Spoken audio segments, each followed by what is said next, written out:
आदाब, सत श्री अकाल, नमस्कार। सुरेंद्र चाण का इस्तकबाल स्वीकार कीजिएगा।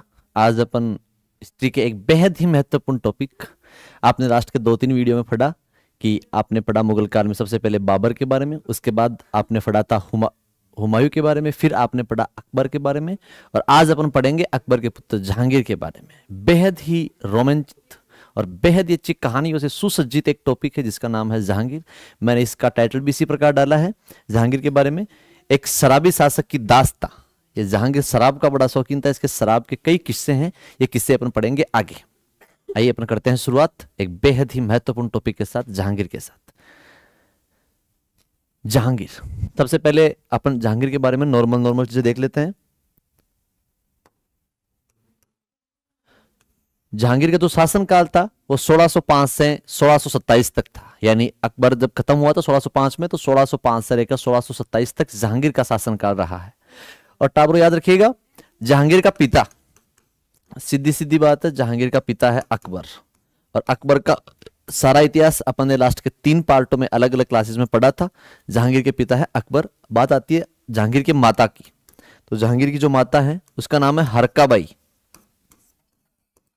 क्या नाम है? हरकाबाई। तो पिता का नाम अकबर है, माता का नाम हरकाबाई है। फिर अपन पढ़ते हैं बचपन का नाम। ये बचपन का नाम क्या है इसका? तो इसका बचपन का नाम 2 नाम मिलता है। एक नाम मिलता है शेखू बाबा और एक इसका नाम मिलता है सलीम। टाबरो याद रखिएगा, एक इसका बचपन का नाम है शेखू बाबा, एक इसका नाम है सलीम। सर, शेखू बाबा या सलीम नाम इसका पड़ता क्यों है? तो टाबरो याद रखिएगा, अकबर के बहुत दिनों से कई बेगमें थी, लेकिन किसी भी बेगम से कोई बच्चा नहीं हो रहा था। पता नहीं अकबर में दिक्कत थी, बेगों में दिक्कत थी, जिसमें भी दिक्कत थी, लेकिन टाबरों की अति दिक्कत थी।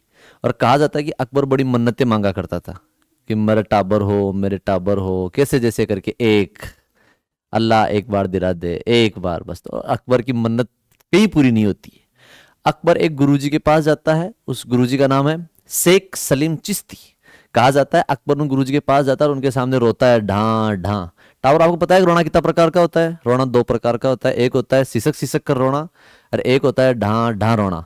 तो अकबर रोता है उसके सामने ढां ढां। गुरुजी, अरे गुरुजी के बता तो सही बात क्या हुई? उसने कहा गुरुजी बात हुई कि मारे टाबर को नहीं, तो मेरी इतनी बड़ी जो सल्तनत है उस सल्तनत में कौन संभालेगा, आप मुझे बताइए। मैंने भाई साहब उत्तर से लेकर दक्षिण तक, पूर्व से लेकर पश्चिम तक पूरे के पूरे भारत को जीत रखा है। मैंने अरब कंट्रियों को जीत रखा है, मैंने मध्य एशिया को जीत रखा है। उसको संभालेगा कौन? मेरे पीछे इतनी संपत्ति है वो खाएगा कौन? मेरे तो एक औलाद ही को नहीं।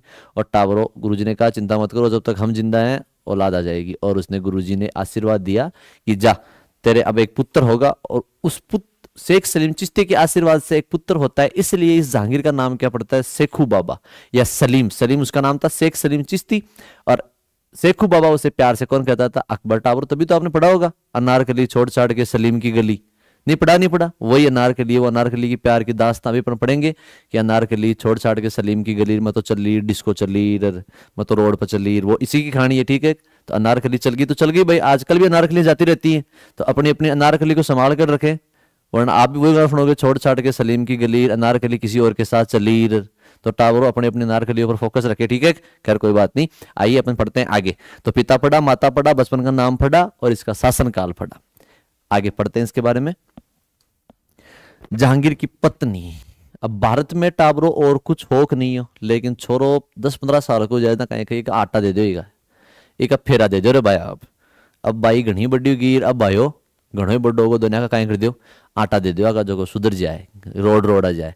तो रियल बात है। अब आपने देखा होगा दादी अपने तो होती ऐसी कि भैया मैं तो मर रही हूँ, एक बार पोता को मुंडो दिखा दे। छोरा को ब्याह हो जाए, छोरा की लुगाई को मुंडो देख लियो, लुगाई को मुंडो देखती देखती पोता को मुंडो दिखाए, और पोता की मुंडो देखती देखती पच भी पोता ने कह दे भैया एक बार तेरो ब्याह हो जाए, पच फिर भी पोता ने कहे एक बार थाड़ा बेटा को मुंडो दिखा दे। काश ऐसी दादियां सबको किस्मत से मिलती, हर किसी को टाबरो ऐसी दादियां नहीं मिलती है। खैर कोई बात नहीं। आइए अपन पढ़ते हैं जहांगीर की पत्नियों के बारे में। मानबाई, आप सबने नाम सुना होगा मानबाई का। चलो मैं इस मानबाई का आपको थोड़ा इतिहास बताऊं। ये मानबाई थी, यह आप जयपुर के शासक थे, उनका नाम था भगवान दास। भगवान दास, क्या नाम था? भगवान दास। भगवान दास की बेटी का नाम क्या था? मानबाई नाम था। और भगवान दास किसके पिता थे? आप सबने नाम सुना होगा, उसका नाम है मान सिंह। क्या नाम है बच्चों? मान सिंह। तो मान सिंह था, इसकी बहन कौन थी? मानबाई। और भगवंत दास की पुत्री कौन थी? मानबाई। कहां की राजकुमारी थी? अपने आमेर की राजकुमारी थी। उस टाइम जयपुर नहीं था, तो उस टाइम क्या था सर? उस टाइम आमेर था। तो आमेर की राजकुमारी कौन थी? ये मानबाई थी। अब मानबाई से एक पुत्र होता है, उस पुत्र का बच्चों नाम पड़ता है क्या?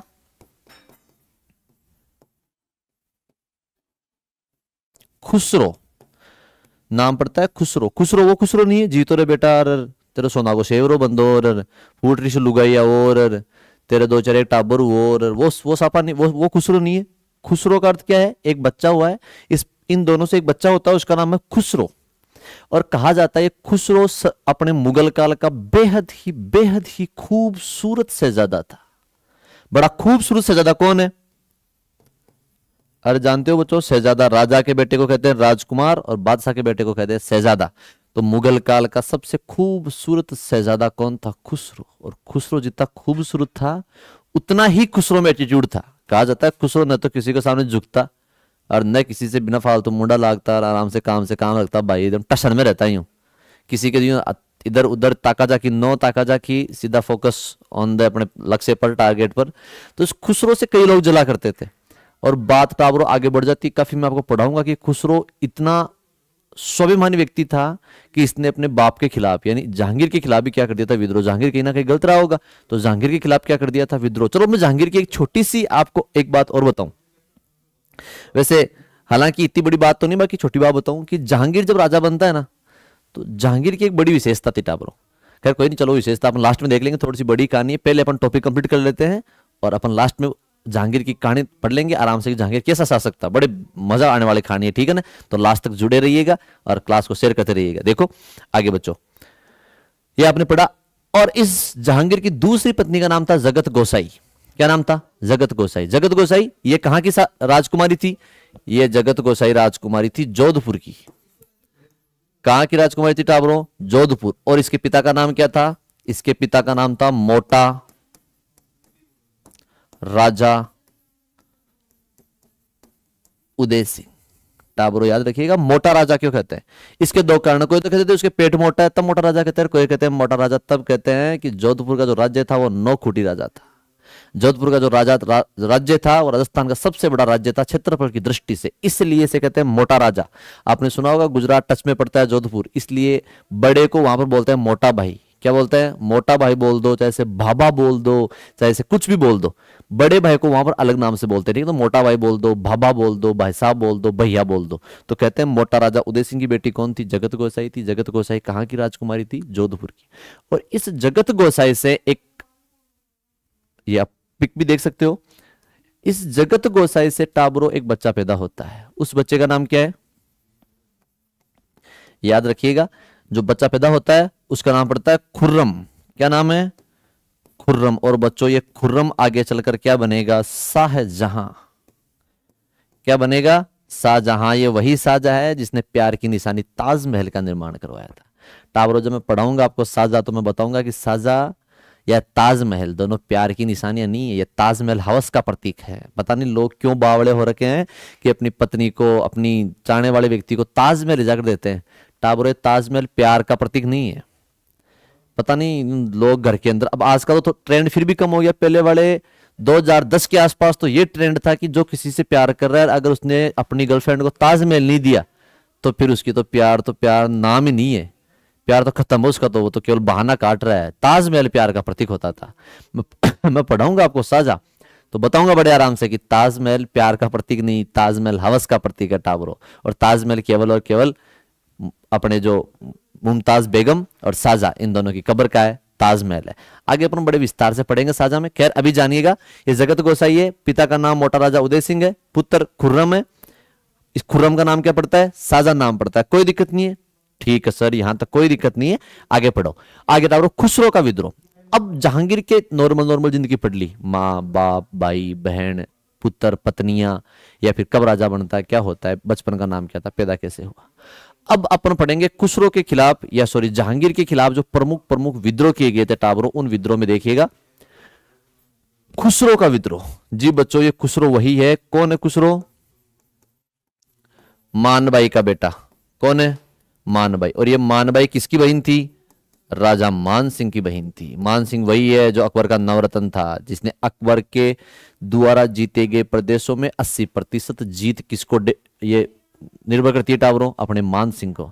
अब आप बताओ यार, इतने बड़े मामा का भांजा का तो कलडावण तो होगी ही होगी, गुरूर तो होगा ही होगा, रुतबा तो होगा ही होगा। और कहा जाता है ये उसका तो भांजा था। और एक राजा था गुजरात का, उसका नाम था अजीज कोका। और ये जितना बड़ा पद अकबर मुगल काल में मान सिंह का था, उतना ही बड़ा पद किसका था, अजीज कोका का था टावरों। अब ये अजीत कोका या अजीत मान लो, अजीज मान लो, एक ही बात है ना। तो अजीत कोका का टावरों इतना बड़ा पद था, उसका तो था ये दामाद, और मान सिंह का था ये भांजा। अब आप बताओ, दोनों तरफ से बड़े भारी पावर टैंक लगे हुए हैं, इसको कौन दबा सकता है। अरे बाबो से नरोड़ा करे, बाबा नरोड़ा कौन करे रहे, कोई कौन करे गुरुजी, बाबो दकाड़े सन बाबा नरोड़ा कोई कौन कर सके। तो टावरों इसको रोड़ा कौन करे। और खुर्रम ने, सॉरी इसने, खुसरो ने मौका देकर अपने बापू के खिलाफ क्या कर दिया था, विद्रोह। किसके खिलाफ, जहांगीर के खिलाफ टावरों क्या कर दिया था, विद्रोह कर दिया था। ये देखिए विद्रोह की आप तस्वीर देख सकते हो, ये इसको इस प्रकार मारा जाता है। इसके विद्रोही जितने भी सैनिक थे, साथी थे, उन सबको इस प्रकार टांक दिया जाता है टावरों। ये मुगल काल की सजा इस प्रकार होती थी कि आर पार लोहे का सरिया निकाल दिया जाता था, गर्म सरिया होता था, उस पर छोड़ते आर पार निकाल देते। ठीक है, ये कौन बैठा हुआ है, जहांगीर बैठा हुआ है, कोई दिक्कत नहीं है, आगे अपन पढ़ेंगे विस्तार से। टावरों विद्रोह कर देता है, और विद्रोह इतना भयानक करता है कि इसको एक तरफ से मान सिंह सपोर्ट करता है, दूसरी तरफ से ये अजीत कोका, अजीत ही लिख लो, दूसरी तरफ से ये अजीत कोका इसको सपोर्ट करता है। अब इन दोनों का सपोर्ट तो मिला ही मिला, मुगल काल की कुछ कुछ टुकड़ियां थी उनका भी सपोर्ट मिला ही मिला, साथ साथ एक ऐसे व्यक्ति का सपोर्ट मिलता है जिनके बारे में एक अलग ही ट्रेंड है, जिनकी ताकत, जिनकी बहादुरी की दास्ताएं, जिनके जोश जुनून और उत्साह की दास्ताएं अजर अमर कहानियां हैं। कभी आपने नाम सुना होगा, सिख संप्रदाय। सिख संप्रदाय के गुरु थे, 5वें गुरु, उनका नाम था अर्जुन देव। क्या नाम था, अर्जुन देव। और टावरों अर्जुन देव के बारे में या फिर सिखों के गुरुजी, उनके बारे में तो कहा भी जाता है कि चिड़ी ते बाज लड़ावा, कि चिड़ी ते बाज लड़ावा, 1.25 लाख ते एक लड़ावा, तब गुरु गोविंद सिंह नाम कहावा। इस प्रकार के कौन हुआ करते थे, महानतम सिख गुरु हुआ करते थे। और 5वें सिख गुरु कौन थे, अर्जुन देव। इन अर्जुन देव ने भी किनका समर्थन कर दिया, जहांगीर के खिलाफ इस खुसरो का समर्थन कर दिया। और ये विद्रोह धीरे धीरे धीरे धीरे विद्रोह बढ़ता है। विद्रोह इतना बढ़ जाता है कि मुगल काल की आधी सत्ता किसके पास थी, जहांगीर, आधी से ज्यादा सत्ता किसके पास आ चुकी थी, खुसरो के पास आ चुकी थी। लेकिन टावरों कहा जाता है होनी को कुछ और मंजूर था, खुदा को कुछ और मंजूर था, अल्लाह ताला ने कुछ और फरमाया था। और फरमाते देखता है कि इस बात का पता चलता है जहांगीर को कि सिखों के 5वें गुरु अर्जुन देव ने किसका समर्थन कर दिया है, सिखों ने 5वें गुरु अर्जुन देव ने समर्थन कर दिया है खुसरो का। अर्जुन देव को बुलाते हैं और अर्जुन देव का शीश काट देते हैं। अर्जुन देव की हत्या कौन कर देते हैं, जहांगीर। टावरों इसी दिन से मुगल और सिखों का संघर्ष प्रारंभ हो जाता है। अब पूरी कहानी समझ आ गई। अर्जुन देव ने समर्थन किया था किसका, इनका, और इस बदले में जहांगीर ने गुस्सा होकर अर्जुन देव जी का टावरों क्या कटवा दिया था, सर कटवा दिया था।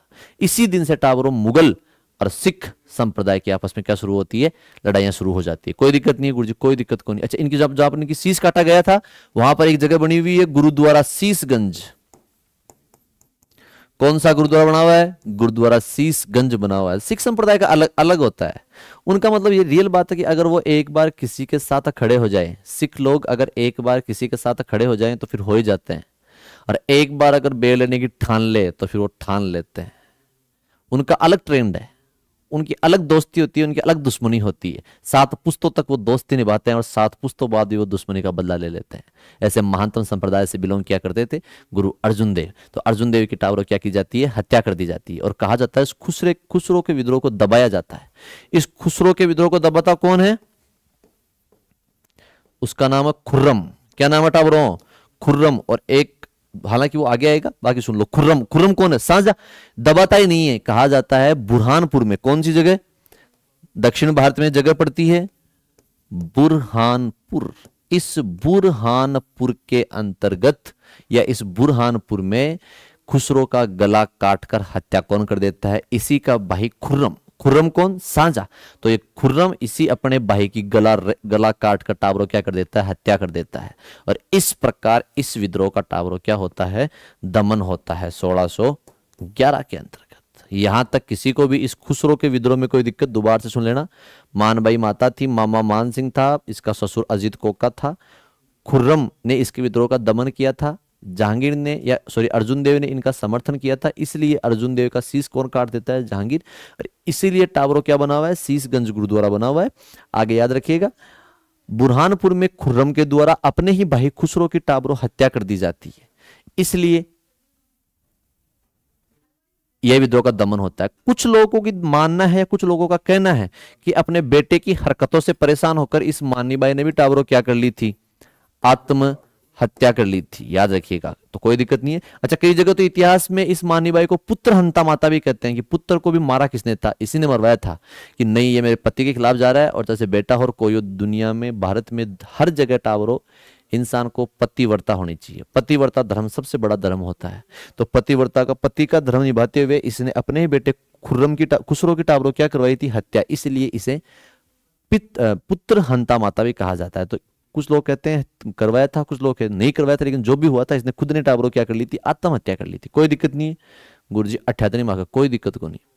आधी रात न उठार पूछते हो तो ही बता दे से हमें टाबरो। यहां तक अगर किसी बच्चे की दिक्कत नहीं है तो अपन बढ़ते हैं आगे।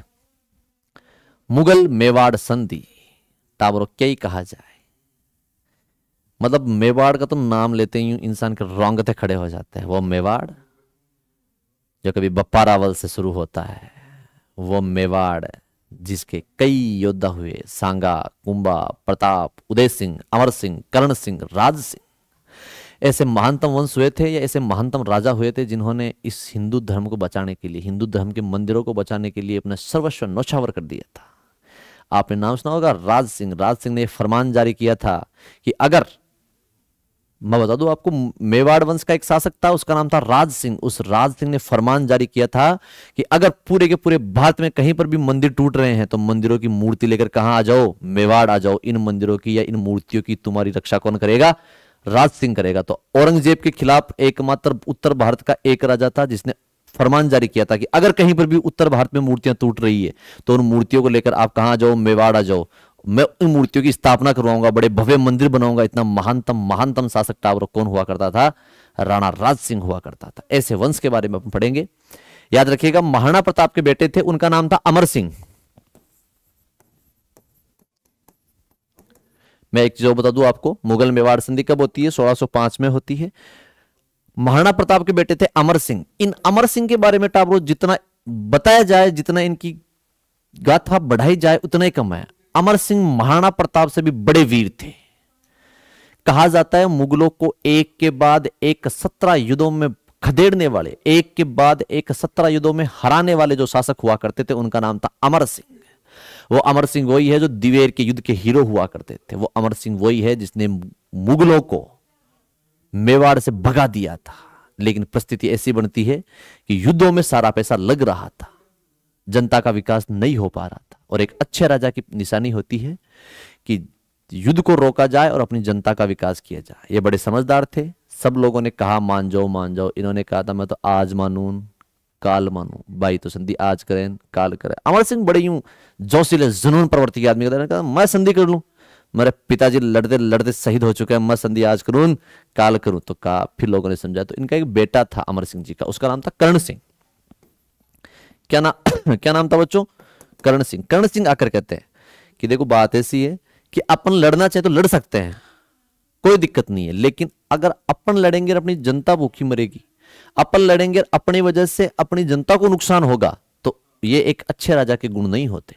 और इस कर्ण सिंह के कहने पर अमर सिंह ने टाबरो एक संधि की थी, किससे? मुगलों से।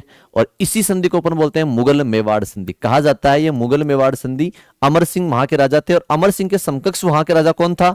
जहांगीर। कौन था? जहांगीर। और यह संधि करने के लिए कौन आता है?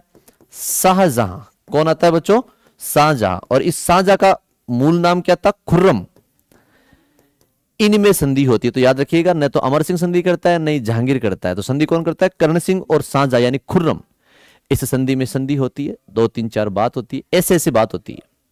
संधि की पहली शर्त ये कि मेवाड़ का महाराणा कभी भी मुगल दरबार में उपस्थित नहीं होगा। तो उपस्थित कौन होगा? उपस्थित मेवाड़ का जो राजकुमार होगा वो मुगल दरबार में आएगा। और जिस दिन वो राजकुमार महाराणा बन जाएगा उस दिन बाद वो राजकुमार भी आना बंद हो जाएगा। यानी मेवाड़ का महाराणा ने आज तक दिल्ली की चौखट पर या मुगलों के सामने जाकर अपना शीश नहीं झुकाएगा। काम मंजूर है। दूसरी शर्त, कहा हम तुमसे प्रेम संबंध या विवाह संबंध नहीं बनाएंगे। बस एक संधि हो रही है, नाम मात्र की संधि की, आप हम पर आक्रमण नहीं करोगे, हम आप पर आक्रमण नहीं करेंगे, लेकिन आप ये सोचने की गलती कर रहे हो कि हम आपसे विवाह का संबंध बनाएंगे, तो संबंध हम आज बनाएं कल बनाएं। बोला मंजूर है। तीसरी शर्त, राजा के कुछ सैनिक होंगे, वो मुगल सेना के अंदर उपस्थित होंगे। बोला मंजूर। चौथी बात, बोले इस संधि के तहत आपको चित्तौड़गढ़ का किला वापस मिलेगा, लेकिन एक शर्त है। बोला क्या? शर्त यह है कि इस किले का आप पुनर्निर्माण नहीं करवा सकते। मंजूर है। टाबरो याद रखिएगा, इस किले का पुनर्निर्माण कौन करवाता है?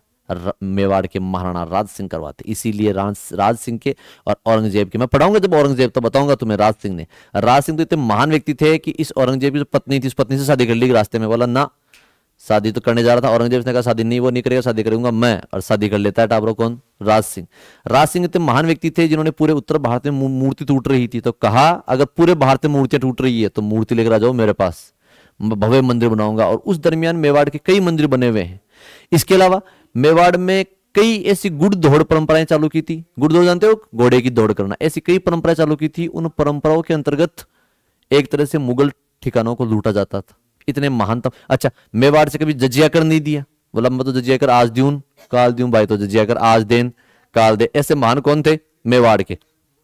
याद रख लीजिएगा। मुगल मेवाड़ संधि, अमर सिंह, जहांगीर, कर्ण सिंह, शाहजहां। मैंने 4-5 शर्त बताई, शर्त आपको याद रखनी। यहां तक कोई दिक्कत? गुरुजी कोई दिक्कत को नहीं, आगे चलवा दो। तो टावरो आगे सुनिएगा। अहमदनगर की संधि, अहमदनगर के शासक थे, उनका नाम था मलिक अंबर। क्या नाम था बच्चों? मलिक अंबर। टाबरो, ये मलिक अंबर वही है जिन्होंने पूरे के पूरे भारत में एक युद्ध पद्धति फैलाई थी, उसका नाम था छापामार। क्या नाम था? छापामार युद्ध पद्धति, या फिर इसी को कहते हैं गोरिल्ला वार। यानी कि जितने भी मुगल ठिकाने थे, इन ठिकानों पर मौका पाकर के उनको लूट लेना, सामने वार नहीं करना। बाकी जैसे ही सेना कमजोर पड़ती है, सेना कम होती है, उस मौके का फायदा उठाकर ये टाबरो क्या कर लेते हैं? इस पर लूट लेते हैं। इस पद्धति को बोलते हैं छापामार पद्धति। छापा मारना, अपन बोलते हैं ना सीबीआई ने रेड की, सीबीआई ने छापा मारा, वही छापा इस प्रकार के मारा करते थे। तो जो सीबीआई ये है ना, ये आईबी, ये जो भी चलती है अपने एजेंसियां, सारी की सारी किससे सीखी हुई है? मलिक अंबर से। और मलिक अंबर शासक था अहमदनगर का। कई दिनों तक युद्ध संघर्ष चलता है मलिक अंबर के बीच, इनके बीच। कहा जाता है लगभग 6 महीने तक किले की घेरेबंदी की थी। किसने? अच्छा, ये संधि करने वाला भी कौन है? शाहजहां का नाम क्या था बच्चों? खुर्रम। तो यह संधि करने वाला भी शाहजहां ही है। दोनों के बीच संधि होती है और संधि में सारी की सारी शर्तें मान ली जाती है। अब जब ये शाहजहां वापस लौट करके आता है दिल्ली, तो आप खुद देखिएगा, जो मेवाड़ संधि कई वर्षों से अटकी पड़ी थी, उस संधि को करने वाला कौन था? शाहजहां। दक्षिण भारत में अपने पिता अकबर के द्वारा जो अभियान किए गए थे, अभियान असफल रहे थे। तो इन अभियानों को आगे कौन बढ़ा रहा था? जहांगीर। लेकिन इन अभियानों को संभाल कौन रहा था? नेतृत्व कौन कर रहा था? नेतृत्व कर रहा था शाहजहां। तो ऐसे महानतम लीडरशिप के लिए इस शाहजहां को एक उपाधि से नवाजता है। खुर्रम नाम था, और खुर्रम की उपाधि टावर बोलती है शाहजहां। इस खुर्रम को उपाधि देता है क्या? शाहजहां। कौन देता है? जहांगीर। सर, शाहजहां का मतलब क्या होता है? शाह यानी राजा, सुल्तान, बादशाह, जहां यानी दुनिया का। शाहजहां कि तू पूरी दुनिया का राजा है, तू केवल और केवल यहीं का नहीं, पूरी दुनिया। शाहजहां। तो ये उपाधि देने वाला कौन है? ये जहांगीर है। कोई दिक्कत? कोई दिक्कत नहीं सर। आगे चलो बच्चों, याद रखिएगा, नूरजहां गुंटा या नूरजहां जुट बोल, नूरजहां गुट बोल दो, नूरजहां जुंटा बोल दो। देखो इसका नाम मिलता है जुंटा। चाहे से नूरजहां जुंटा बोल दो, चाहे से नूरजहां गुट बोल दो, एक ही बात है ना। कंफ्यूज अपने को नहीं होना है। टाबरो याद रखिएगा, नूरजहां कौन थी? इस नूरजहां की आज अपन सारी की सारी कहानी जानेंगे। जैसे नूरजहां फोटो तो आपको दिख रही होगी, बड़ी फूट रही है, फैशनेबल भी है। और नूरजहां के बारे में तो क्या ही कहा जाए, मतलब जितना कहा जाए उतना ही क्या है, कम है। खैर कोई नहीं, मैं आपको बताता हूं नूरजहां के बारे में 2-3 बात अच्छी अच्छी। तब ये नूरजहां थी ना, इसका नाम नूरजहां नहीं था, पहली बात तो ये। तो नूरजहां का सर नाम का ही हो, नूरजहां का नाम था महरूप निसा। क्या नाम था? महरूप निसा। तो नूरजहां का नाम था महरूप निसा। सर इसका नाम नूरजहां क्यों पड़ता है? तो टाबर इसके पीछे एक बहुत अच्छी कहानी है, बहुत अच्छी प्रेम की कहानी है कि ये नूरजहां थी, इस नूरजहां का कोई पति और ही था, उस पति का नाम था शेर अफगान अली कुली खान। तो नूरजहां का जो पति था बच्चों, इस पति का नाम था अली कुली खान। ये अली कुली खान इसका पति था, और इस अली कुली खान की बच्चों एक उपाधि थी, उस उपाधि का नाम था शेर अफगान। शेर ए अफगान। इस अली कुली खान की क्या उपाधि थी? शेर अफगान उपाधि थी टाबरों। और कहा जाता है इन दोनों में बहुत ज्यादा प्रेम था। और आपको पता है टाबरों, जब टाइम पर ध्यान नहीं दिया जाए, जब अपने लोगों का ध्यान नहीं रखा जाए, तो सावधानी हट्टी दुर्घटना गठी और पूरी सब्जी बटी। ये जो था अली कुली खान, इसको अभियानों पर भेज देता है कौन? जहांगीर। और पीछे से बेचारी अकेली कौन रह जाती है? नूरजहां। अब नूरजहां को उठे तो कौन याद आए? ये शेर अफगान। बैठे तो ये, उठे तो, सोए तो, सपनों में, ख्वाबों में, रातों में, नींदों में, सांसों में, श्वासों में, खाने में, पीने में, सोने में, रहने में, नहाने में, हर जगह कौन याद आए बच्चों? ये याद आए अली कुली खान, अली कुली खान। अब टाबरो होता क्या है, एक दिन ऐसा होता है कि कभी ना कभी तो टाबरो और कुछ चीज होनी थी, और जहांगीर की और इस महरूप निशा की दोनों की नजरें आपस में मिलती है, आई कांटेक्ट होता है। और टाबरो आपको पता है प्यार की शुरुआत आई कांटेक्ट से होती है। अरे पता है कि नहीं पता? हाँ, सबके सब कमेंट करके बता दो। देखे भाई, प्यार की शुरुआत कहां से होती है? आई कांटेक्ट से होती है। तो दोनों का टाबरो क्या होता है? आई कांटेक्ट होता है। और आई कांटेक्ट इतना गहरा हुआ कि वो आई कांटेक्ट देखते ही देखते भाई साहब बहुत ज्यादा प्यार में तब्दील हो जाता है। कहा जाता है कि जहांगीर इससे, कुछ लोग कहते हैं कि इस अली कुली खान या इस शेर अफगान अभियान पर गया हुआ था, वहां इसकी मृत्यु हो जाती है। और कुछ लोग कहते हैं नहीं, मृत्यु हुई नहीं थी। जहांगीर ने इस नूरजहां से शादी करने के लिए इसने कहा था, you are mine and I am thine, कि तुम मेरी और मैं तेरा हूं। अब टावर समझाओगा आप, you are mine and I am thine, कि तुम मेरी और मैं तेरा हूं। तो बीच में एक और है, कौन है बीच में? बीच में ये खड़ा है। तो क्या किया जाए? इसको सल्टा दिया जाए। तो सल्टाए कैसे? कहा जाता है इस नूरजहां को, नूरजहां के कहने पर टाबरो अली कुली खान की हत्या कर दी जाती है। और कुछ लोग कहते हैं कि ना, ये खुद ब खुद मरा था। तो जो भी रीजन रहा, लेकिन रास्ते का जो कांटा था टाबरो वो हट जाता है। अब भाई के पास सीधा टारगेट था, भाई कौन? अपने जहांगीर। जहांगीर तो फिर जो ख्वाब, जहांगीर टाबरो बड़ा प्यार वाला इंसान था। कहा जाता है जहांगीर के अंदर कूट कूट करके टाबरो रोमांस भरा हुआ था। उठे तो रोमांस की बात करे, अच्छा आज मौसम ठीक हो रखा है। अच्छा, कहावत भी तो मिलती है अपने को कि बारिश की बूंदें खिड़की से अच्छी लगती है, सीलिंग से नहीं। बारिश की बूंदें खिड़की से अच्छी लगती है, सीलिंग से नहीं। और खेलना है तो खिलौनों के साथ खेलो, किसी की फीलिंग के साथ नहीं। इतना महानतम, ये मतलब ये बड़े प्यार वाला अंदाज था किसमें? अपने इस जहांगीर में। और टाबरो जहांगीर ने शादी का प्रस्ताव रख दिया किसके पास? आई लाइक यू। फूल ले जाकर गया इसके पास सर, घुटने उठने टेके, घुटने टेके बैठता है नीचे। अब आपको पता है आजकल ये प्यार का ट्रेंड ये इसने चला रखा था, तो घुटने टेक कर बैठा और वो कहता है I like you, please accept me. ये ढीकड़ा डाकड़ा। उसने कहा था इतना मत कर, मैं भी तुझे प्यार करती हूँ, मैं भी तुझे लाइक करती हूँ, तू मेरा ही है। मतलब इसने कह दिया you are mine and I am thine, तुम मेरा और मैं तेरी हूँ, चिंता मत कर। और दोनों टाबरो उठे और आपस में गले वले मिले। ठीक है ठीक है, तो शादी कर ले, कर लो शादी। अब टाबरो शादी की, शादी के बाद बैठे हुए थे बाहर चौक में। माहौल हो रखा था, ठंडी ठंडी हवाएं चल रही थी, हल्की हल्की बूंदाबांदी हो रही थी, मौसम बढ़िया वाला हो रखा था। तो अब जब मौसम बढ़िया वाला होता है तो पति के मुख से पता नहीं से कौन कौन से वर्ड निकलते हैं जो मतलब यूं अलग अंदाज होता है। तो उसने कहा मेरा तुम्हें महरूप निशा कहने का मन नहीं कर रहा। तो उसने कहा क्या कहा? तेरे को जो अच्छा लगे। अब आज की तरह नहीं था चिंटू मिंटू सोना बाबू बिट्टू चंदू, दुनिया में दो ही चांद है। आजकल के लड़के ऐसे करते हैं कि दुनिया में दो ही चांद है, एक ऊपर है और एक जमीन पर। ऊपर वाला भगवान के पास है, नीचे वाला मेरे पास है। ऊपर वाले चांद में तो दाग हैं, पर मेरे वाले चांद में दाग नहीं है। उन्हें कौन समझाए भूंगड़, तेरा वाला जो चांद है वो चांद पूरा का पूरा दागों से भरा पड़ा है। क्या ही कर सकते हैं? तो टावरों आजकल अपने को नहीं करना है सोना मोना बाबू बिट्टू चंदू चांद ना, अपने को ऐसे गंदे काम है नहीं करने हैं। गुरु जी कौन करा? आगे सुनो टाबरों, कहा जाता है इस अली कुली खान हत्या करने के बाद दोनों शादी कर लेते हैं और एक प्यार का नाम देता है। उस नाम का नाम क्या पड़ता है टाबरों? नूर जहां। सर नूर जहां का मतलब क्या होता है टाबरो? नूर जहां का मतलब होता है नूर यानी दुनिया, सॉरी नूर यानी खूबसूरती, और जहां यानी दुनिया। जहां यानी पूरी दुनिया, नूर यानी खूबसूरती, कि पूरी दुनिया की अगर कोई खूबसूरत है, पूरी दुनिया की खूबसूरती किसी में समाई है, तो वो किस में समाई है? इस महरूप निशा में समाई है। यहां तक किसी बच्चे को कोई दिक्कत नहीं है, गुरुजी कोई दिक्कत को नहीं, समझ आ गई इतनी कत्ती फूट रही टावरों तो देख लियो कत्ती फूट रही है, देखो थे बी टेम बिया आप फैशन कमा रहती, मतलब आप देखिएगा इसका चेहरा, देखिए यार ये चमक रहा है यार, स्टाइल में बेटी यार, यूं उस टाइम ये मतलब पोज इस प्रकार के दिया करती थी कि अगला देखकर डापा चूक हो जाए। आजकल की लड़कियां देती है ना पोज, उस प्रकार के पोज तो ये मैडम बहुत पहले दिया करती थी। खुद देखो बनी ठनी यूं मतलब यूं शृंगार वणगार किए वेर, पायल पहने वेर, यूं अलग अंदाज में सायरना अंदाज में बैठी हुई पति को निहारती हुई। अब बेचारा पिघलना था ही, और पिघल कौन जाता है? अपना भाई। भाई मतलब जहांगीर पिघल गया, जहांगीर को लगा यार ये काम तो चुके नहीं, करे क्या टावरों। जब बात तो आपने सुना होगा, जब चिड़िया चुग जाए खेत, अब फिसल गया तो फिसल गया, और शादी कर लेते हैं टावर दोनों। तो इस नूरजहां, अब सुनिएगा, इस नूरजहां ने टावर धीरे धीरे धीरे धीरे मुगल, ये आपको समझ आ रहा है? मैं आपको एक चीज समझा रहा हूं क्या? नूरजहां गुट या नूरजहां जुंटा, समझिएगा टावरों, याद रखिएगा।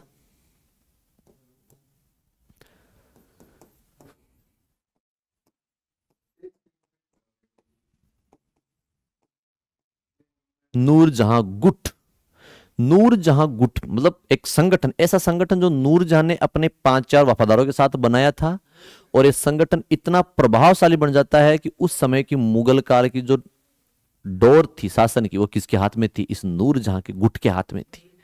इस गुट की टावरों प्रधान तो कौन थी? नूरजहां खुद थी। अच्छा गुरुजी ठीक है। इस नूरजहां के पिता थे, उन पिता का नाम था एतमादु दौला, ये तो इसकी उपाधि थी, और खुद का नाम था गयास बेग। क्या नाम था बच्चों? गयास बेग। तो पिता कौन थे? एतमादु दौला या गयास बेग क्या थे? इसके पिता थे नूरजहां के। नूरजहां का भाई था, भाई का नाम था आसफ खान। आसफ खान ये नूरजहां का भाई था। नूरजहां की माता थी, उसका नाम था असमत बेगम। क्या नाम था? असमत बेगम। तो नूरजहां का बापू आ गया, नूरजहां का भाई आ गया, नूरजहां की माता आ गई, नूरजहां खुद आ गई। अब इसमें एक आधे आदमी और चाहिए गुरुजी, तो एक आधे आदमी कौन लें? तो टावर, उस समय मुगल काल में एक तलवार और भी थी, जिस तलवार की धाक पूरे मुगल काल में पड़ती थी, उसका नाम था खुर्रम। क्या नाम था? खुर्रम। कोई दिक्कत नहीं, कोई दिक्कत नहीं गुरुजी। तो टावर याद रखिएगा पिता, भाई, माता, खुर्रम और खुद, ये 5 लोगों का एक गुट था। और इस गुट का प्रभाव टावरों में आपको बता दूं लगभग 10 साल तक रहता है। 1611 से लेकर 1621 तक इस गुट का टावरों क्या रहता है? प्रभाव रहता है ना। एक मिनट,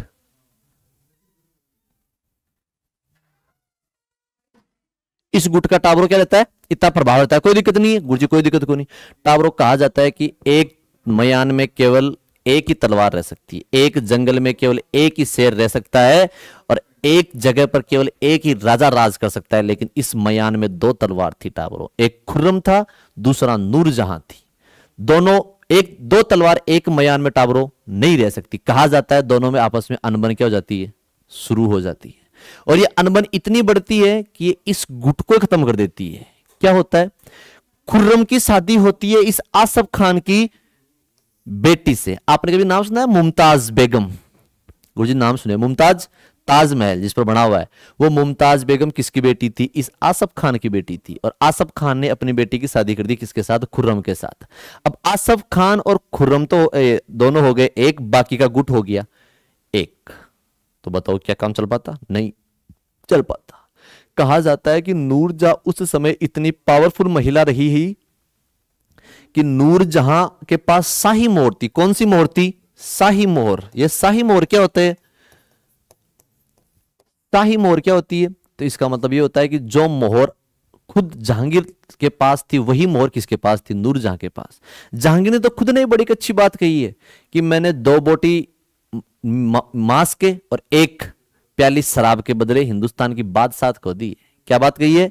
कि मैंने 2 बोटी मांस के टुकड़े और 1 प्याली शराब के बदले हिंदुस्तान की क्या खो दी है? बादशाह खो दी। क्यों? क्योंकि 2 बोटी मांस की और एक शराब का प्याला कौन लाकर देती? नूरजहां। और सारे राजपाट कौन संभालती? नूरजहां। तो टाबरों नूरजहां गुट या नूरजहां जुंटा में कोई दिक्कत नहीं है, कोई दिक्कत नहीं टाबरों। आगे सुनो, इस नूरजहां की जो मां थी इसका नाम था अस्मत बेगम। इस अस्मत बेगम ने भारत में क्या बनाया था? इत्र। इत्र जानते हो क्या होता है इत्र? अरे तित्र नहीं है, मैं इत्र बोल रहा हूं।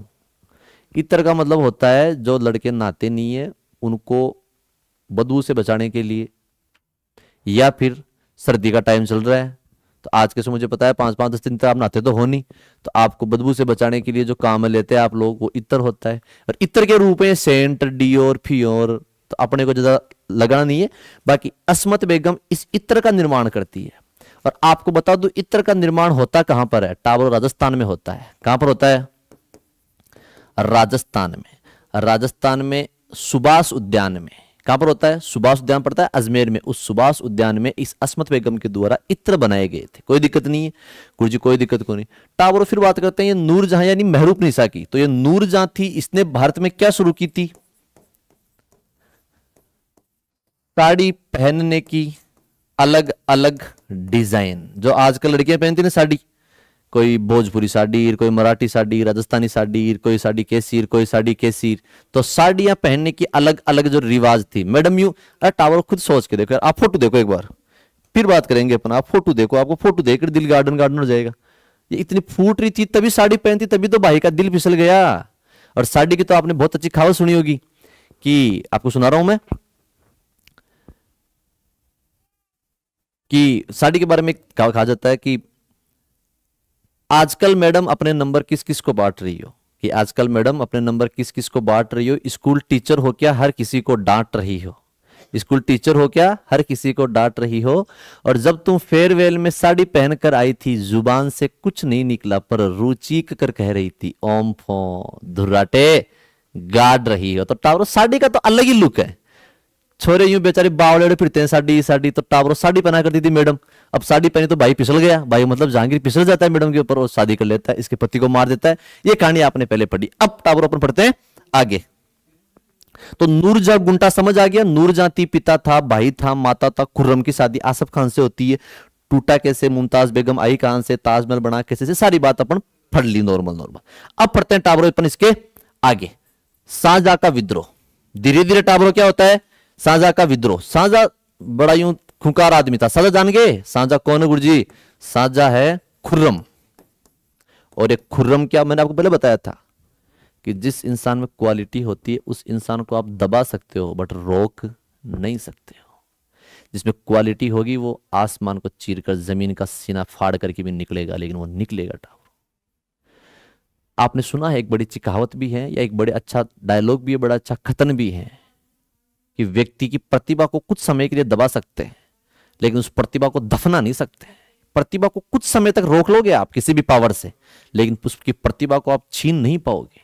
इसलिए बच्चों याद रखिएगा, जो पहनावा आपने पहन रखा है, शर्ट, बुर्सेट, पैंट, ये कुछ दिन का दिखावा होता है। अपने किरदार को इस प्रकार से निखारिएगा कि कोई इंसान चाहकर भी आपको या आपकी पर्सनैलिटी को नहीं दबा पाए। और शाहजहां वो पर्सनैलिटी थी जिसने एक के बाद एक उत्तर भारत में कई क्षेत्र जीते थे, जिसने एक के बाद एक कई संधियां की थी। और वो संधि टावरो, वो व्यक्तित्व तो वो नहीं रुकने वाला था। और शाहजहां ने अपने ही बापू जहांगीर के खिलाफ क्या कर दिया? विद्रोह कर देता है। विद्रोह कब करता है? 1622 में करता है। हालांकि जहांगीर ने बड़ा विद्रोह नहीं किया था, जहांगीर ने छोटा विद्रोह किया था। और इस विद्रोह का दमन करने वाला एक शासक था, उसका नाम था महाबत खान। क्या नाम था? महाबत खान। कोई दिक्कत नहीं है टावरों, गुरुजी कोई दिक्कत को नहीं, चाल दो। अच्छा, एक इसका बेटा और था जहांगीर का, उसका नाम था परवेज। क्या नाम था? परवेज नाम था। तो टावरों याद रखिएगा, ये महाबत खान और परवेज दोनों क्या करते हैं? इस खुर्रम के विद्रोह को दबा देते हैं। विद्रोह के समय ये खुर्रम कहां आता है? राजस्थान में। राजस्थान में झील पड़ती है पिछोला झील उदयपुर में। उस पिछोला झील में कई भव्य महल बने हुए हैं। उन महलों में टावरों कौन निवास करता है? ये खुर्रम। और जो दुनिया का 7वां अजूबा है ताजमहल, उस ताजमहल बनाने की शिक्षा उसको कहां से आती है? पिछोला झील में बने हुए महलों से आती है। कि यार दुनिया का कोई इंसान इतना खूबसूरत महल भी बना सकता है क्या? उन महलों को देखकर टावरों सजा क्या बना देता है? ताजमहल। तो शाहजहां के विद्रोह में कोई दिक्कत है क्या? सर कोई दिक्कत को नहीं। टावरों आगे सुनो, याद रखिएगा। मैं बताना भूल गया, मैं मैंने हालांकि बता चुका हूँ, लेकिन फिर बताऊंगा जब मैं साझा पढ़ाऊंगा तो, कि ये जो आप लोग ये गिफ्ट के अंदर देते हो ना, ताजमहल दे देंगे प्यार का प्रतीक, जब तक ताजमहल गिफ्ट में नहीं दिया था तो प्यार किया ही नहीं फिर तो। 2010 में तो घर घर में ताजमहल मिलता था, और जिसके घर में आज भी ताजमहल हो, समझ लेना बड़ा यूं इसके बाद आदमी रहा टावरों। तो ताजमहल प्यार का नहीं, ताजमहल हवस का प्रतीक है। मैं पढ़ाऊंगा आपको जब साझा, तो बताऊंगा कि कितना प्यार हो। प्रत्येक साल 14 टावर हो गए बेचारी के, इतना प्यार अपने को नहीं करना है गुरु जी। 14 टावर होंगे, बेचारी मरेगी मरेगी, प्यार को संभाल नहीं पाई, झेल नहीं पाई, मर गई बेचारी। तो टावर, ताजमहल प्यार का नहीं, ताजमहल हवस का प्रतीक है। ताजमहल कब्र ही तो है यार, पता नहीं लोग क्यों बावले हो रखे हैं। मैं मेरी पत्नी के साथ जाऊंगा, ताजमहल घूमूंगा, क्यों घूमेगा? भगवान श्री राम का मंदिर बन रहा है, वहां घूमो आराम से, माँ सीता की, भगवान श्री राम की फोटो देखो आराम से। बनारस घूमो, वृंदावन घूमो, राधा कृष्ण की नगरियों में घूमो, वो होता है प्यार। आज भी प्यार टावर उसे कहा जाता है कि भगवान कृष्ण के नाम से पहले उनकी पत्नी रुक्मिणी का नाम नहीं लगता है, भगवान कृष्ण के नाम से पहले उनकी प्रेमिका राधा का नाम लगता है, तभी अपन नाम सुना होगा राधा कृष्ण। वो होता है अजर अमर प्यार। प्यार का प्रतीक हवस नहीं होता है टावर। साजा और मुमताज का ये प्यार नहीं था, इस प्यार को लोग उड़ा बैठे, हवा बना बैठे, बाकी ये एक हवस था। 14 टावर, और 14वें टावर को जन्म देते समय कौन मरती है? ये है बेगम मरती है। कोई दिक्कत नहीं, कोई दिक्कत नहीं, गुड़ी चाल बदे आ गए। ये हम टावर महावत खान, मैं बता दूं ये महावत खान वही है जिसने खुर्रम का विद्रोह दबाया था। और महावत खान टावर विद्रोह नहीं करता है, किसको बंदी बना लेता है? जहांगीर को बंदी बना लेता है।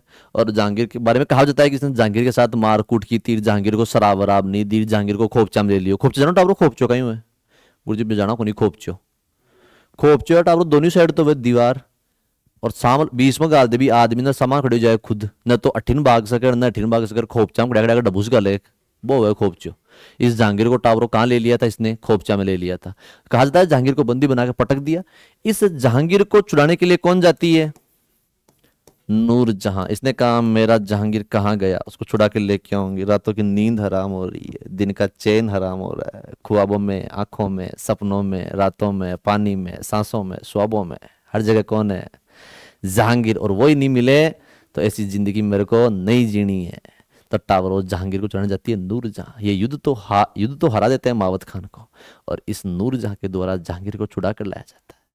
तो महावत खान का विद्रोह समझ आया कि नहीं आया? महावत खान के विद्रोह का दमन कर दिया जाता है। गुरु जी कोई दिक्कत को नहीं, आधी रात नहीं पूरे जगार। ठीक है टावर, आगे सुनो।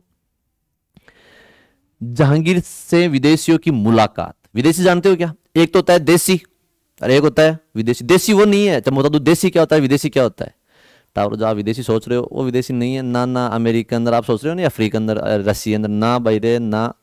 टावर देसी होता है। अच्छा वो भी देसी, वो भी नहीं है। देसी देसी ना बोले अगर छोरी, देसी की फेण दुनिया हो रही।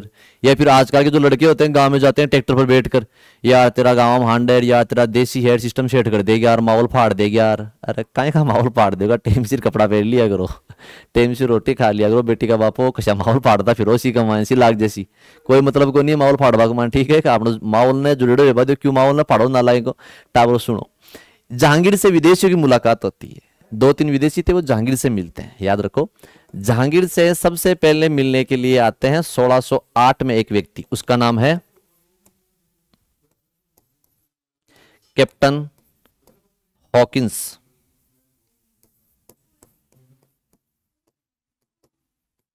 हॉकिंस मिलता है, कहां पर मिलता है गुरुजी? आगरा में मिलता है। और मिलता है लेकिन जिस पर्पज से मिलता है, व्यापारिक कोठी लेने के लिए मिलता है, व्यापारी के लिए मिलता है, लेकिन सक्सेस नहीं हो पाता है और चला जाता है। इसके बाद एक व्यक्ति और आता है, उसका नाम है 1615 में टॉमस रो। कौन आता है? Thomas Roe. और ये टॉमस रो बड़ा होशियार आदमी था। ये भारत आने से पहले टावरों फारसी और अरबी दोनों सीख कर आता है। अब आप मुझे बताओ कोई अंग्रेज एकदम धोड़ा धप। अच्छा टावरों सुन लो, भारतीय लोग काले नहीं है, आज तक अपने बेम रहा है। Indians are black, I am not black, I am a गेहुआ। तो भारत के लोग काले नहीं है। दुनिया में रंग होते हैं 3।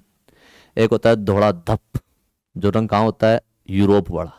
एक होता है कालो कट, रंग कटे हुए अफ्रीकन। अपन गेहुआ पीले पीले, गेहूं रंग देखा अपन, अपना गेहूं का रंग क्या होता है? एक समान होता है। तो आज के बाद कोई भारतीय नहीं कहेगा आई एम काला ना, आई एम नॉट गोरा एंड आई एम नॉट काला, आई एम ए गेहुआ। अंडरस्टैंड गुरु जी? बहुत समझ में आ रही है, पूछो मत। ठीक है टावर सुन लियो आगे, फिर समझ तो आगे आ रही है ही। तो सुना 1615 में टॉमस रो आता है। टॉमस रो आते ही आप मुझे बताओ कोई ब्रिटेन की महिला है आपको कहे हाँ भाई साहब, तो आपको कोई भग जाए यहाँ से, भाई साहब बोल दी पहले तो।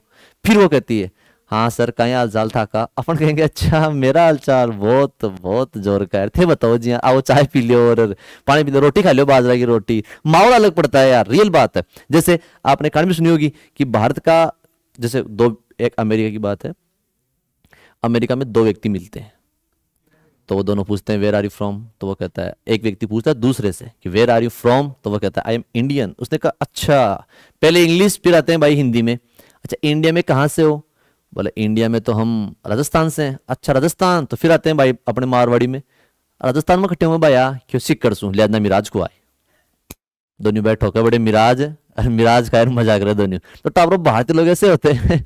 तो 1615 में टॉमस रो आता है, और ये टॉमस रो आता है औरंगजेब इसे मिलता है, सॉरी जहांगीर से हाथ मिला हुआ है, और अंग्रेजी वो उसमें अरबी में और फारसी में इल्ला मुल्ला किल्ला बोलता है, अपनी जानकारी निकाल लेता है, और जानकारी निकालते से खुश होता है, इसने कहा क्या ही आदमी है। और जहांगीर ने इस टॉमस रो की उपाधि दी थी, उपाधि क्या दी, अब भाई को उपाधि इंग्लिश तो आई नहीं, तो भाई ने उपाधि इसी प्रकार की दी, इंग्लिश खान। क्या उपाधि दी, इंग्लिश खान। तो टाबरो याद रखिएगा इंग्लिश बोलता था और अपने लगा दिया खान, तो इंग्लिश खान। तो याद रो इंग्लिश खान की उपाधि किसको दी गई थी, टॉमस रो की। और टॉमस रो को उपाधि नहीं दी गई थी, टॉमस रो को व्यापार के लिए क्या दे दी गई, रियायत, कि तू व्यापार कर मजा कर कोई दिक्कत को मारे। और टाबरो इस प्रकार का कौन था, जहांगीर। जहांगीर के बारे में दो बड़ी बात और,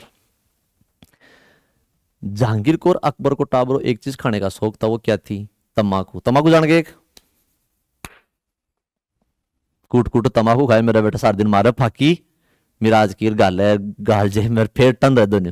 तो टावरो भारत में सबसे पहले तंबाकू की खेती करने वाले कौन थे, पुर्तगाली। कौन थे रे, पुर्तगाली।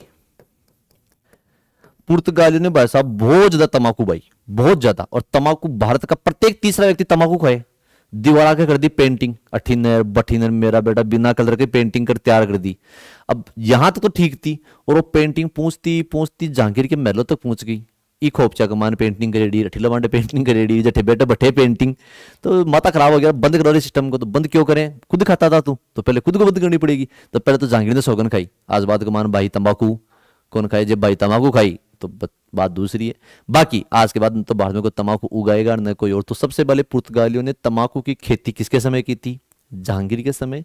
और सबसे पहले तंबाकू को प्रतिबंध करने वाला भी कौन है, जहांगीर। कोई दिक्कत है टाबरों, 1608 1615 पुर्तगालियों में, जहांगीर में कोई दिक्कत नहीं है, गुरजी माँ का कोई दिक्कत को नहीं। आगे चाल दो टाबरों, आगे सुन लो। अन्य महत्वपूर्ण तथ्य, सबसे पहले अपने को अन्य महत्वपूर्ण तथ्यों में दो चार बात याद रखनी है कि जब जहांगीर राजा बनता है, शासक बनता है, और शासक बनते ही आज के वाले सरकारों में देखा होगा वो जारी होता है कैलेंडर साख, हम ये कर देंगे, फलाना काम कर देंगे, लोन माफ कर देंगे, ये कर देंगे, मेरा बेटा बनाओ बावड़ा सन चंद्रू दे गोलियां। टाबर कोई कुछ नहीं करता है। इसके साथ भी यही हुआ, इसने राजा बनते एक बड़ा अच्छा काम किया। इसने यमुना नदी पर टाबरो एक जंजीर लगाई थी। जंजीर जानते हो क्या होता है, जंजीर साकड़, जंजीर साकड़ जिसको अपन गांव में साकड़ वगैरह बोलते हैं, जंजीर जानते हैं ना आप लोगों। जंजीर लगाई, यमुना नदी पर लगाई, और उस यमुना नदी से जंजीर को कहां ले गया, अपने महलों के अंदर ले जाता है वहां से। और जहां पर खुद सोता था, जहां पर उसका दरबार था, जहां पर ये बाहर बैठता था, सब जगह उस जंजीर को अलग अलग भागों में बांट देता है, और हर जगह उस जंजीर पर घंटी बांध देता है। अब जैसे कोई फरियादी न्याय के लिए आएगा, तब न्याय बड़ी अच्छी व्यवस्था है।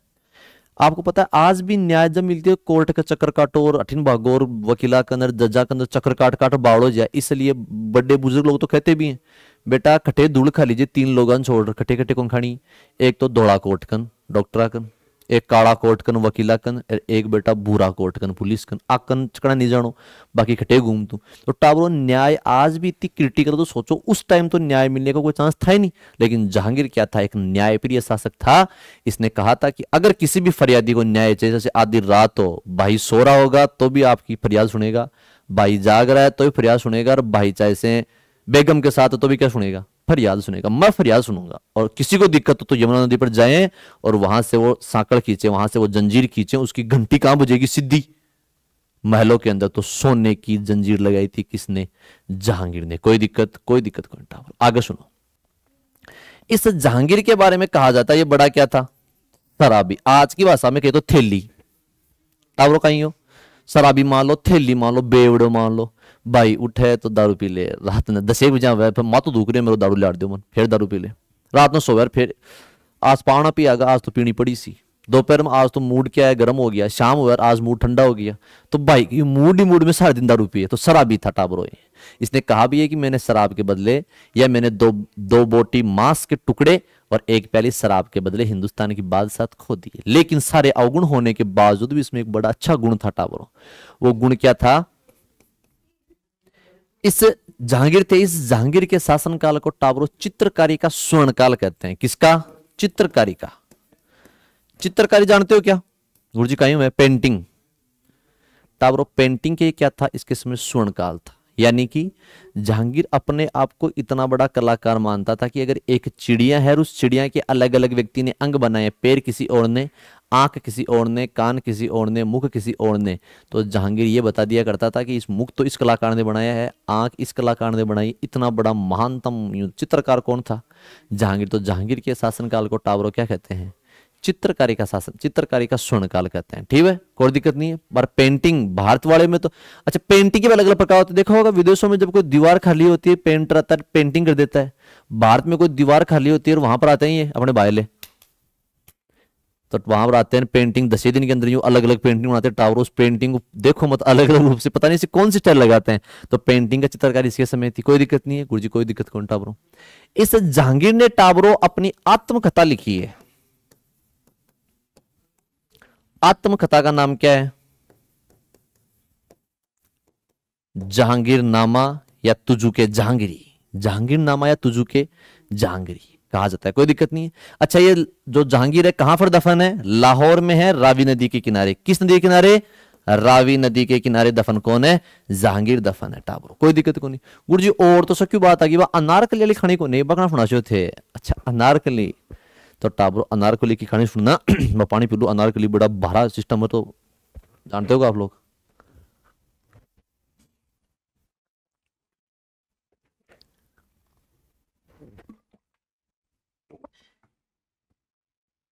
इसके बारे में कहा जाता है। पहले बात तो आपको बता दूं मैं, अनारकली जो आप यूं आजकल बाहर में अनारकली, तो कुछ व्यक्ति थे उन्होंने कहा अनारकली थी, और कुछ व्यक्ति थे उन्होंने कहा अनारकली नहीं, ये केवल एक पाश्चात्य विद्वान था, उस विद्वान की दिमाग की उपज है कि अकबर के और जहांगीर के इसलिए नहीं बनती थी। वो तो कहता अनारकली मेरी है, और वो कहता अनारकली मेरी है। बेचारी अनारकली, एक अनार 100 बीमार। अनारकली जाए तो कहाँ कहाँ जाए। और अनारकली के बारे में टाबरो आजकल तो बड़ा बड़ा अच्छा गाना भी बना हुआ है। छोड़ छाड़ के अपने सलीम की गलीर, मैं तो अनारकली चलीर, मैं तो जाऊं लीर, बस मैं बैठूं लीर, मेरा गाँव जाऊं लीर। अरे कहीं नहीं जाएगी अनारकली तू। तो टाबरो अपनी अपनी अनारकलियों का सब ध्यान रखें, वरना आपको पता है कि दुनिया बड़ी होशियार है। सावधानी, हटीर दुर्घटना, गट्ठी और पूड़ी सब्जी बट्टी। तो सियाड़ा का टाइम चल रहा है, सर्दियों का टाइम चल रहा है, अनारकलिया पर खास रूप से फोकस करो। ठीक है, तो बाकी अनारकली नाम की कोई खानी नहीं थी। कहा जाता है कि अनारकली के प्यार में जहांगीर इतना गिर जाता है। अच्छा, जहांगीर बड़ा रोमांटिक आदमी था। नूरजहां मिली, उसके प्यार में गिर गया। जगत गोसाई, उसे शादी कर ली। मान भाई, उसे शादी कर ली। अनारकली मिली, अनारकली डूब भी चुका था। उठे तो अनारकली, सोए तो तकिया के ऊपर लिखकर सोए अनारकली में सो रही हूँ। उठे तो कामड़ के ऊपर लिखकर सोए अनारकली में सो रहा हूँ। अब अकबर चाह रहा था यार, एक ही तो पैदा हुआ है नालायक, कैसे जैसे शेख सलीम चिश्ती से अरदास मांगी तब तो पैदा हुआ है, और भगवान ऐसा दिया है। कई आदमी है। तो अनारकली, अकबर इस अनारकली से परेशान होकर अपने बेटे को तो खुश कर नहीं सका, और टावरों का कर दियो। अनारकली ने भीत कमान चिनवा दी। इसीलिए तो गाना है, छोड़ छाड़ के सलीम की गलीर चली, मैं तो अनारकली प्यार के जालिम समझा ले मुझे, मुझे प्यार नहीं करेगा तो कौन ही करेगा, है ना। खैर कोई बात नहीं टाबरो, ये आपने जहांगीर पढ़ा, जहांगीर समझा, जहांगीर की हर एक चीज पढ़ी। जहांगीर का जन्म, माता पिता, जहांगीर की पत्नियां, जहांगीर का परिवार, जहांगीर के प्रमुख विद्रोह, और जहांगीर के नूरजहां गुट या नूरजहां जुंटा, सारी चीज पढ़ी। उम्मीद करता हूं यहां तक आप सभी बच्चों को सब चीज समझ आ रही होगी। समझ आ रही है तो इस वीडियो को लाइक करें, शेयर करें, सब्सक्राइब करें। ओके, थैंक यू, धन्यवाद। सुरेंद्र चाण का अभिवादन स्वीकार कीजिएगा। अपन मिलेंगे अगले टॉपिक के साथ। थैंक यू, धन्यवाद।